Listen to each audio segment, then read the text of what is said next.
Salut, c'est Clément. Dans cette vidéo, je vais répondre à une question qu'on m'a posée qui était comment ne plus hésiter à aborder une fille. Et c'est une vidéo, voilà, c'est pas une vidéo pour tout le monde. On va aller dans la profondeur du sujet. Je suis conscient que c'est pas une vidéo pour tout le monde. Mais si vous voulez vous débarrasser de la peur d'aborder, si vous voulez comprendre comment vous allez pouvoir faire, je vous invite à regarder cette vidéo jusqu'au bout parce qu'on va vraiment aller dans la profondeur du sujet, dans ce qui fait que les mecs qui sont venus au coaching peur d'aborder de la dernière fois se sont retrouvés un mec qui avait jamais abordé 50 filles en 2 jours, et encore c'est parce qu'il passait 10-15 minutes avec des nanas qui pouvaient pas aborder plus. Un autre qui avait abordé 3 filles dans sa vie, il en a abordé 100 dans le week-end. C'est parce qu'ils ont compris comment fonctionnaient les mécanismes et c'est parce que je leur ai donné les outils qui leur permettent de dépasser tout ça. Et je vais vous parler de ça dans cette vidéo.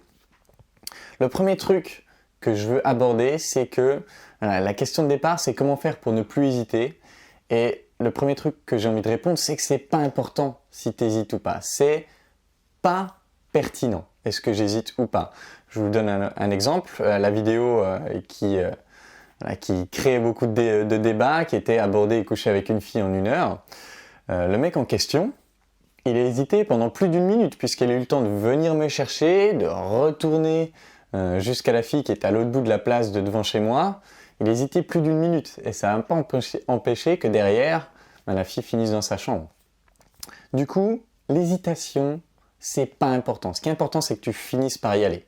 Ça, c'est déjà le premier élément. Maintenant, je voudrais aller un peu plus en profondeur sur ce qu'est la peur d'aborder. Je voudrais vous dire, ma conviction profonde, c'est que la peur d'aborder, ça n'existe pas. Et en ayant travaillé avec plein de gens sur le sujet, la peur d'aborder, ça n'existe pas. C'est rien, t'as pas peur d'aller voir quelqu'un. En fait, la peur d'aborder, et ça va beaucoup vous aider de le voir comme ça, c'est en fait une multitude de peurs. C'est comme un gros bloc, vous le voyez comme un gros bloc alors qu'en fait c'est plein de petits bouts. Et quand vous essayez d'attaquer le gros bloc, mais comment je fais pour enlever la peur d'aborder, ça fait pas sens parce que c'est tout et c'est rien à la fois.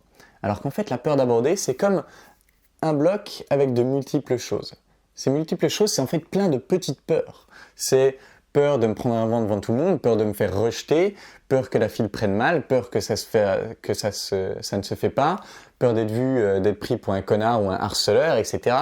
C'est les plus courantes qu'on me dit, et en fait, c'est plein de petites peurs qui font que vous n'y allez pas, et du coup, au lieu de voir ces petites peurs séparément et de les traiter séparément, vous essayez de traiter la peur d'aborder, qui est un gros truc informe, et c'est pour ça que vous n'y arrivez pas.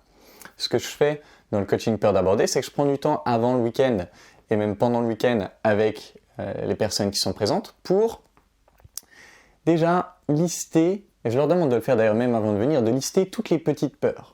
Toutes les petites peurs qui font qu'ils ont cette hésitation. Ouais, mais j'ai peur quand il y a du monde, j'ai peur de me prendre un vent devant tout le monde, j'ai peur que les gens entendent, j'ai peur que ci, j'ai peur que ça. Et donc, ils listent toutes les petites peurs et ensemble, en fait, chacune de ces peurs, elles sont liées à des croyances limitantes.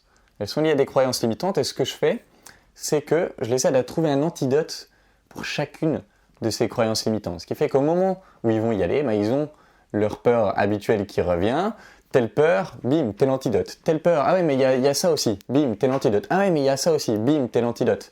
Et à force de le faire, ça vient automatiquement qu'on trouve les antidotes. En fait, on trouve les antidotes beaucoup plus vite, de telle sorte que ce temps d'hésitation réduit de plus en plus et vous pouvez y aller. Parce que ce qui se passe, c'est que si vous hésitez trop longtemps, la fille disparaît, vous n'avez plus l'opportunité. Si on réduit ce temps d'hésitation en trouvant des antidotes que vous pouvez faire ultra rapidement sur chacune des petites peurs, et ben d'un coup, vous finissez par aborder. Et là, je voudrais encore aller dans un niveau plus profond sur ce sujet. J'en discutais avec mon coloc hier et il me parlait de l'idée du froid. Il y a un mec qui s'appelle Wim Hof qui a tous les records liés au froid, celui qui a nagé le plus longtemps sous une mer gelée, qui est resté le plus longtemps dans un bac de glaçons, etc., etc. Il enseigne sa méthode, comment ne plus sentir le froid. Il est en train de faire un buzz vraiment mondial en ce moment parce que sa méthode est extraordinaire et les gens y arrivent assez vite. Et il ne sent plus le froid. Et en fait, la peur d'aborder, c'est comme le froid. C'est-à-dire que s'il fait froid, tu as 2 solutions. Soit tu mets un pull, et si tu as encore froid, tu mets un bonnet, si tu as encore froid, tu mets des gants, qui seraient l'équivalent des antidotes. Soit tu fais comme Wim Hof, c'est-à-dire que tu te désensibilises du froid. Tu ne le sens plus de telle sorte que Ouais, il y a du froid, il n'y a pas de froid, c'est pas grave, ça m'empêche pas de passer à l'action. C'est-à-dire que le froid existe toujours. Le froid, il est là, mais toi, tu le sens plus, donc ça ne t'empêche pas d'y aller. Voilà, avec ça, je pense que vous avez déjà des concepts clés qui vont vous permettre de voir la peur d'aborder différemment et de pouvoir l'attaquer de telle sorte que vous êtes capable de passer à l'action. Maintenant, à la fin de cette vidéo, je vais vous mettre le résumé du dernier coaching peur d'aborder que j'ai fait. Vous allez voir les résultats que ça a donné. Et je vous invite tout simplement à regarder les dates du prochain. Si vous voulez sérieusement dépasser la peur d'aborder, je vous invite à faire ce coaching. Bien sûr qu'il y a une somme importante à investir, mais derrière, vous verrez les résultats par vous-même dans la vidéo. C'est quelque chose d'incroyablement fort et c'est pas si dur qu'on le pense de se débarrasser de la peur d'aborder. Encore une fois, je vous ai donné à peu près toutes les clés que j'utilise pour me débarrasser de la peur d'aborder, pour aider les gens à se débarrasser de la peur d'aborder. Et la seule chose qui manque, c'est l'implémentation, d'avoir quelqu'un qui vous aide à le faire. Honnêtement, vous pouvez y arriver tout seul, pas de problème. Moi, j'ai réussi tout seul, j'avais pas pris de coach, enfin j'ai pris un coach, mais pas sur ce sujet-là, pas sur la séduction. Donc vous pouvez vous en débarrasser tout seul, mais si vous voulez en un week-end, boum, écraser tout ça et aller de l'avant et pouvoir vous attaquer à d'autres choses, je vous invite à participer à ce coaching peur d'aborder. Le prochain, là, c'est mi-décembre et puis il y en aura un autre en février. Je vous invite vraiment à sauter le pas. C'est quelque chose de très puissant, comme vous allez pouvoir le voir dans la vidéo finale. Je vous invite à venir, je vous invite à tester ça et en attendant, je vous embrasse et je vous dis à bientôt.